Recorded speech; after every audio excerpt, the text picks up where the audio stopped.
السلام علیکم ورحمۃ اللہ وبرکاتہ۔ معزز ناظرین، خیر مقدم ہے آپ کا ذات مسلم اسلامک سینٹر پر۔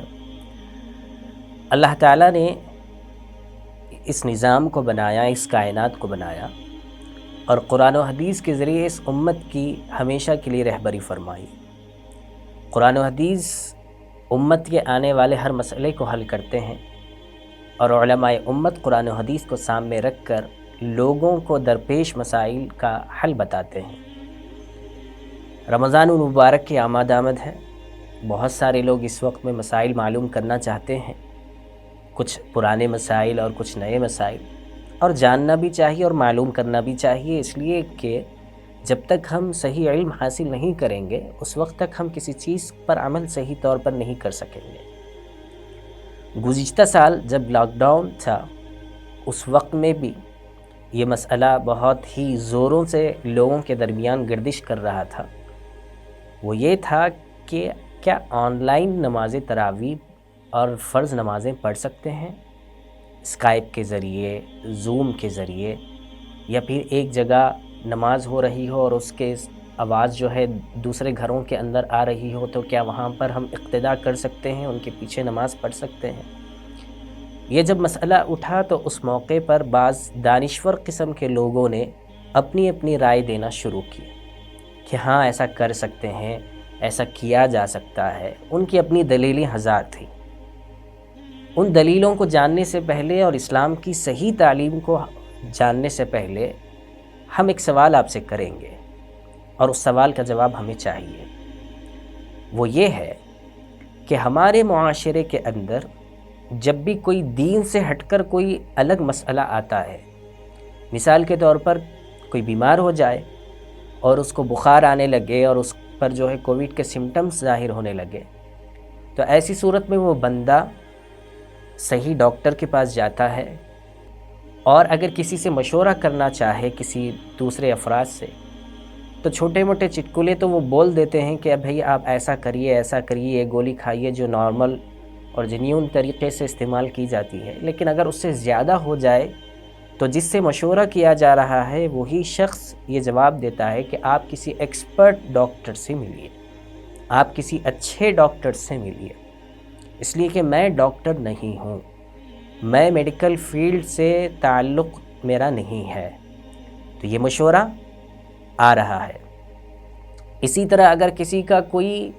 لیگل مسئلہ ہو، لیگل ایشو ہو، اور وہ اپنے کسی دوست کے سامنے اس کے بارے میں اظہار کرے تو وہاں پر وہ شخص اس کو مشورہ یہ نہیں دیتا کہ تم فلاں جو ہے کورٹ میں چلے جاؤ اور وہاں پر تم ہی جج کے سامنے جا کر ٹھہرو اور اپنا مدعا بیان کرو، نہیں، بلکہ وہ مشورہ دیتا ہے کہ فلاں ایک صاحب ہیں، وکیل، بہت مشہور ایڈوکیٹ ہیں، اور وہ اسی سے ریلیٹڈ ایشوز کو حل کرتے ہیں، آپ ان کے پاس جائیے اور ان سے معلوم کر کے اپنے مسئلے کو حل کریے۔ بلڈنگ بنانا ہو،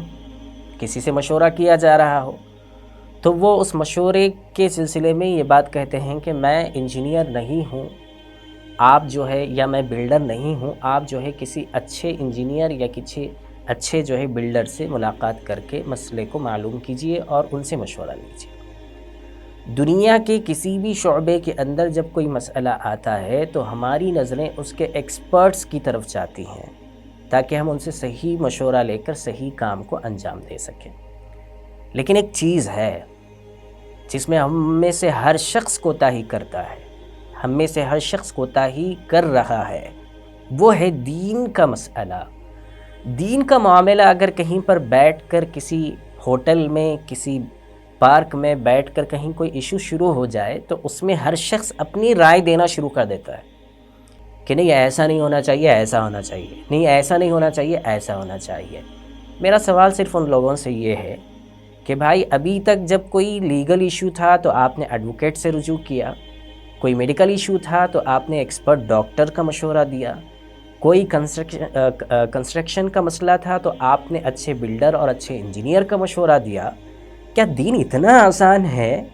کیا دین اتنا سستا ہے کہ ہر ایک اپنے اعتبار سے اس کے اندر رائے دینے لگے اور مشورہ کرنے لگے؟ یہ بہت بڑا سوال ہے جس کو سنجیدگی سے غور کرنا چاہیے۔ کیا اس کے ایکسپرٹس نہیں ہیں؟ جن سے معلوم کیا جا سکے؟ نہیں، اس کے ایکسپرٹ ضرور ہیں، ان سے معلوم کرنا چاہیے۔ دین کے معاملے میں ہر ایرے غیرے کی بات اور ہر انٹلیکچوئل کی بات نہیں مانی جا سکتی جب تک کہ اس کو قرآن و حدیث کا صحیح علم نہ ہو۔ تو اسی لیے ہم آپ کے سامنے یہ بات رکھ رہے ہیں کہ یہ بات بہت ساری جگہوں سے آتی گئی اور کچھ انٹلیکچوئلس نے، کچھ جو ہے تھوڑا بہت قرآن اور حدیث پر نظر رکھنے والوں نے اپنی رائے دینا شروع کی، تو لوگوں نے ان رائیوں کو قبول کرنا بھی شروع کیا، جس سے وہ خود گمراہ ہو رہے ہیں اور دوسروں کو گمراہ کر رہے ہیں۔ اس لیے یہ جو مسئلہ ہے آن لائن نماز کا، اسکائپ کے ذریعے نماز کا، چاہے وہ فرض نماز ہو چاہے وہ تراویح کی نماز ہو، یہ تھوڑا سا آج ہم ڈیٹیلز میں اور ڈیپتھ میں اس کو سمجھیں گے، تاکہ آپ خود فیصلہ کر سکیں کہ قرآن و حدیث نے کیا بتایا ہے اور ہمیں کیا کرنا چاہیے۔ تو چلتے ہیں اس مسئلے کی طرف کہ اسکائپ کے ذریعے، زوم کے ذریعے، یا پھر جو ٹی وی چینلز پر جو امام حرم کی ٹیلی کاسٹ کی جاتی ہے تراویح وغیرہ، وہ سامنے رکھ کر کیا ہم نماز پڑھ سکتے ہیں؟ کیا ہم اس کی اقتداء کر سکتے ہیں؟ اس مسئلے کو سمجھنے سے پہلے کچھ اس کے پرنسپلز ہیں، کچھ اصول ہیں جس کو ہمیں سمجھنا چاہیے۔ وہ اصول بڑے اچھے ہیں، اس کے شرائط کیا ہیں ہمیں جاننا چاہیے۔ علامہ شامی رحمۃ اللہ علیہ نے فتاوی شامی کے اندر والیوم نمبر 4 پیج نمبر 210 میں جو ہے ایک بڑی اچھی بات بتائی ہے، اور وہ یہ بتائی کہ کوئی شخص جب کسی کے پیچھے نماز پڑھ رہا ہو، کسی امام کے پیچھے، جس کو ہم اقتداء کہتے ہیں عربی کے اعتبار سے، تو اس کے اندر 10 شرطیں ہونا ضروری ہے۔ اگر وہ 10 شرطیں پائی جائیں تو ایسی صورت میں پیچھے پڑھی جانے والے شخص کی نماز صحیح ہوگی امام کے پیچھے۔ اور اگر ان 10 شرائط میں سے، ان 10 رولز میں سے اگر کوئی رول چھوٹتا ہے، کوئی پرنسپل چھوٹتا ہے، تو ایسی صورت میں وہ اقتداء کرنا یا وہ اس پیچھے نماز پڑھنا صحیح نہیں ہوگا۔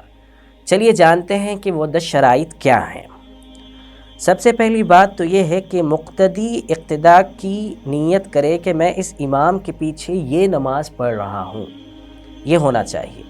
مقتدی جس امام کے پیچھے نماز پڑھ رہا ہے، اس کے اندر یہ نیت ہو، چاہے نیت وہ دل سے کرے یا زبان سے کہے کہ میں ان امام کے پیچھے، اس امام کے پیچھے یہ نماز پڑھ رہا ہوں۔ مثلا ظہر کی نماز چل رہی ہے تو مقتدی یہ نیت کرے کہ میں اس امام کے پیچھے ظہر کی فرض نماز پڑھ رہا ہوں۔ تو یہ پہلی شرط ہے جس کا ہونا ضروری ہے۔ اور دوسری شرط یہ ہے کہ دونوں کی نماز ایک ہو، یعنی جیسے امام کی نماز ظہر کی ہے تو مقتدی یعنی جو پیچھے نماز پڑھ رہا ہے اس کی نماز بھی ظہر ہی کی ہو، یہ دوسری شرط ہے۔ تیسری شرط جو ہے دونوں کی جگہ کا ایک ہونا، مکان متحد ہونا، یعنی ایک ہی مسجد ہو اور اسی مسجد میں امام بھی نماز پڑھا رہا ہو اور پیچھے پڑھنے والا بھی اسی مسجد میں نماز پڑھ رہا ہو، دونوں کی جگہ ایک ہونی چاہیے۔ چوتھی شرط یہ ہے کہ امام کی نماز صحیح ہو، امام کی نماز صحیح ہونی چاہیے، تب جا کر پیچھے پڑھنے والے شخص کی نماز صحیح ہوگی۔ اگر امام کی نماز صحیح نہیں ہوگی تو پیچھے پڑھنے والے شخص کی نماز بھی صحیح نہیں ہوگی۔ یہ 4 شرائط آپ کے سامنے آئے۔ 5ویں شرط ہے کہ عورت مرد کے محاذات میں نہ ہو، یعنی خواتین اگر نماز پڑھ رہی ہوں مرد حضرات کے ساتھ، گھر کے مرد حضرات کے ساتھ، تو ایسی صورت میں وہ جو ہے خواتین اور مرد دونوں ایک صف میں ایسے بالکل ساتھ میں ٹھہرے ہوئے نہ ہو، اگر گھر کا مرد امامت کر رہا ہو۔ یہ ایک شرط ہے اس کی 5ویں۔ 6ٹی شرط یہ ہے کہ مقتدی امام سے آگے نہ بڑھا ہوا ہو، اگر بڑھے گا تو ایسی صورت میں مقتدی کی نماز یعنی پیچھے اقتداء کرنے والے شخص کی نماز صحیح نہیں ہوگی۔ یعنی امام اگر یہاں ٹھہرا ہوا ہو تو مقتدی امام سے آگے نہ ہو بلکہ پیچھے ہو یا برابر ہو، دونوں جب پڑھ رہے ہوں تو کچھ پیچھے ہو کر نماز پڑھی جا سکتی ہے۔ تو یہ اس کی 6ٹی شرط تھی۔ 7ویں شرط یہ ہے کہ مقتدی کو امام کے حرکات و انتقالات کا علم ہو۔ اردو تھوڑی سی گاڑی ہے لیکن ہم اس کو وضاحت کریں گے کہ مقتدی جب امام کے پیچھے نماز پڑھ رہا ہو تو امام رکوع میں جا رہا ہو تو اس کا علم اس کو ہو کہ امام رکوع میں جا رہے ہیں، امام سجدے میں جا رہے ہوں تو پیچھے والے کو معلوم ہو کہ امام سجدے میں جا رہے ہیں، اس علم کا ہونا بھی ضروری ہے۔ اسی کے ساتھ ساتھ 8ویں شرط یہ ہے کہ مقتدی یعنی پیچھے نماز پڑھنے والے شخص کو یہ معلوم ہو کہ امام سفر کی حالت میں ہے یا امام مقیم ہے، اس لیے کہ اگر امام مقیم ہے تو نماز مکمل پڑھ لی جائے گی، اگر امام مسافر ہے اور 4 رکعت والی وہ نماز پڑھائی جا رہی ہو تو مسافر امام اپنی 2 رکعت مکمل کر کے یہ کہہ دے گا کہ میں مسافر ہوں، آپ لوگ اپنی نماز مکمل کر لیں، تو اس علم کا ہونا بھی ضروری ہے۔ 9ویں شرط یہ ہے کہ مقتدی امام کے ارکان میں شریک ہو۔ امام کے ارکان میں شریک ہونے کا مطلب یہ ہے کہ امام اگر رکوع میں ہو تو مقتدی بھی رکوع میں ہو، ایسا نہ ہو کہ امام سجدے میں جا رہا ہو اور مقتدی جو ہے وہ کھڑے ہوا ہے، قیام کی حالت میں ہے، ایسا نہیں ہونا چاہیے۔ امام جیسی جو حرکت کر رہا ہو، جو ارکان ادا کر رہا ہو، ایسے ہی مقتدی کو بھی وہ ارکان ادا کرنا ضروری ہے۔ 10ویں شرط یہ ہے کہ مقتدی امام کے برابر ہو یا اس سے کم تر ہو۔ کیا مطلب یہ ہے کہ امام اگر اشارے سے نماز پڑھا رہا ہے اور اس کے پیچھے تندرست آدمی نماز پڑھ رہا ہے تو یہ نماز صحیح نہیں ہوگی، اس لیے کہ امام کمزور ہے اور مقتدی مضبوط ہے اور وہ اچھے سے نماز پڑھ سکتا ہے۔ تو یہ 10 شرائط ہے جس کا جاننا ہمارے لیے ضروری ہے۔ تو ہم نے آپ کے سامنے 2 باتیں رکھی۔ ایک بات یہ رکھی کہ آپ کو جب بھی کوئی دینی مسئلہ معلوم کرنا ہو تو اس کے ایکسپرٹس جو ہیں، اس کے علماء حق جو ہیں، ان سے معلوم کرنا چاہیے۔ دوسری بات یہ ہے کہ اقتداء کے لیے، امام کے پیچھے نماز کے صحیح ہونے کے لیے جو 10 شرائط علامہ شامی رحمۃ اللہ علیہ نے اپنی کتاب کے اندر بیان کی ہیں، وہ شرائط میں نے آپ کے سامنے بیان کی ہیں۔ تو گویا 2 باتیں ہوئیں۔ چلیے ہم چلتے ہیں اب تیسری بات کی طرف، اور وہ تیسری بات بڑی اہم ہے، اسی کو ہمیں آج بہت ہی ڈیٹیل میں سمجھنا ہے۔ تیسری بات یہ ہے کہ جو شرائط ابھی آپ کے سامنے 10 بیان کیے گئے، ان شرائط میں سے تیسری شرط جو ہے امام اور مقتدی دونوں کا ایک جگہ میں ہونا ضروری ہے، یعنی مکان متحد ہو۔ مکان متحد ہونے سے مراد یہ ہے کہ اسی مسجد میں امام بھی ہو اور اسی مسجد میں مقتدی بھی ہو اس کے پیچھے، تو یہ ہونا ضروری ہے، اور یہی اہم شرط ہے جس سے آج اس مسئلے کی صحیح وضاحت ہو پائے گی۔ اب آپ دیکھیے کہ مکان متحد ہونے سے مراد کیا ہے، یعنی دونوں کی جگہ کا ایک ہونا، اس کا کیا مطلب ہے؟ اس کا مطلب یہ ہے کہ اس کے 2 مطلب ہو سکتے ہیں۔ ایک مطلب یہ ہے کہ مسجد صرف گراؤنڈ فلور پہ ہے اور امام صاحب نماز پڑھا رہے ہیں اور پیچھے مقتدی نماز پڑھ رہے ہیں، تو اب مقتدی نماز پڑھنے والا شخص امام کے بالکل پیچھے ہے، تو یہ حقیقی اقتداء ہے، یعنی یہاں پر دونوں ایک جگہ پر حقیقی معنوں میں ہیں۔ اور اس کی دوسری شکل ہو سکتی ہے، اور دوسری شکل یہ ہے کہ فرسٹ فلور بھی ہے مسجد کا، سیکنڈ فلور، تھرڈ فلور بھی ہوتے ہیں، تو امام نیچے نماز پڑھا رہے ہوں اور جو بندہ آیا ہے اس کو نیچے جگہ نہیں ملی، وہ اوپر فرسٹ فلور پہ چلا گیا۔ تو اب یہاں دیکھیے کہ امام نیچے ہے اور جانے والا بندہ، نماز پڑھنے والا بندہ اوپر فرسٹ فلور پہ ہے یا سیکنڈ فلور پہ ہے یا تھرڈ فلور پہ ہے، تو یہاں پر ایک ہی مسجد میں امام بھی ہے اور مقتدی بھی ہے، لیکن مقتدی اوپر ہے، تو اس کو کہتے ہیں اتحاد مکان حکمی، یعنی حقیقی معنی میں امام کے پیچھے نہیں ہے، لیکن حکماً اسی مسجد کے فلور پر پیچھے امام کے یہ نماز پڑھ رہے ہیں۔ تو آپ کو معلوم ہوا ہوگا کہ علامہ شامی رحمۃ اللہ علیہ نے اقتداء یعنی امام کے پیچھے نماز پڑھنے کی جو شرائط بیان کیے ہیں 10، ان شرائط میں سے ایک اہم شرط دونوں کا، یعنی نماز پڑھانے والے کا اور نماز پڑھنے والے کا، دونوں کا ایک جگہ ہونا ضروری ہے۔ البتہ چاروں جو ائمہ ہیں، امام ابو حنیفہ رحمۃ اللہ علیہ، امام مالک رحمۃ اللہ علیہ، امام شافعی رحمۃ اللہ علیہ، امام احمد بن حنبل رحمۃ اللہ علیہ، ان چاروں میں سے امام مالک کو چھوڑ کر بقیہ 3 ائمہ کے یہاں مقتدی یعنی نماز پڑھنے والے کا اور نماز پڑھانے والے کا ایک ساتھ ہونا ضروری ہے۔ اس لیے آپ حرم جب جائیں گے عمرے کے لیے یا حج کے لیے، اور نماز حرم میں ہو رہی ہو اور آپ اپنی ہوٹل میں نماز پڑھ رہے ہوں، تو ایسی صورت میں اب آپ کی نماز درست نہیں ہوگی تینوں ائمہ کے یہاں۔ البتہ امام مالک رحمۃ اللہ علیہ کے یہاں یہ شرط نہیں ہے، اس لیے ان کے مسلک کے اعتبار سے وہ نماز ہو جائے گی، لیکن بقیہ جو 3 ائمہ ہیں یا جمہور امت ہے، ان کے یہاں امام اور پیچھے نماز پڑھنے والے دونوں کا ایک جگہ ہونا ضروری ہے۔ اس میں ایک وضاحت بھی امام ابو حنیفہ رحمۃ اللہ علیہ نے کی ہے اور بتایا ہے کہ اگر امام اور مقتدی دونوں کا ایک جگہ ہونا ضروری ہے، ایک ہی مسجد میں ہونا ضروری ہے، لیکن اگر کوئی ایسا گھر ہے جو مسجد سے لگا ہوا ہو، بالکل اس کے اور مسجد کے درمیان میں کوئی راستہ نہ ہو، اور مسجد میں امام صاحب جو نماز پڑھا رہے ہیں اس کی آواز اس گھر میں صاف طور پر آ رہی ہو، اور وہ شخص وہیں پر مسجد بھری ہوئی ہونے کی وجہ سے مصلی زیادہ ہو گئے، نماز کے لیے جگہ نہیں ہے اور کوئی دوسری مسجد میں نماز نہیں مل سکتی ہے، تو ایسی صورت میں اس وقت میں اس مجبوری کی حالت میں وہ اپنے گھر میں جو گھر کے مسجد سے بالکل اٹیچ ہے، درمیان میں کوئی گلی وغیرہ کچھ بھی نہیں ہے، تو ایسی صورت میں وہ نماز جو ہے پڑھ سکتے ہیں، اس پڑھنے کی گنجائش ہے۔ اسی طریقے سے کوئی بندہ مسجد کے چھت پر نماز پڑھ رہا ہو اور مسجد کے پورے فلورز فل ہو چکے ہوں اور امام کی آواز اوپر آ رہی ہو اور اسے معلوم ہو رہا ہو کہ قیام ہو رہا ہے، رکوع ہو رہا ہے، سجدہ ہو رہا ہے، سلام پھیرا جا رہا ہے، اس کا علم مقتدی کو ہو، تب بھی ایسی حالت میں اس کی نماز کی اجازت دی جاتی ہے اور دی جائے گی، چونکہ یہاں پر مجبوری ہے۔ لیکن بخاری شریف کی ایک روایت ہے جس میں حضرت عمر رضی اللہ تعالیٰ عنہ نے یہ بات ارشاد فرمائی، اور وہ اس روایت کے اندر بڑی اچھی اس کی تفصیل معلوم ہوتی ہے، اور اگر ہم میں سے ہر شخص اس کو جانے گا تو ہمارے ذہنوں میں یہ بات صحیح طور پر آئے گی۔ صحیح بخاری جلد نمبر 2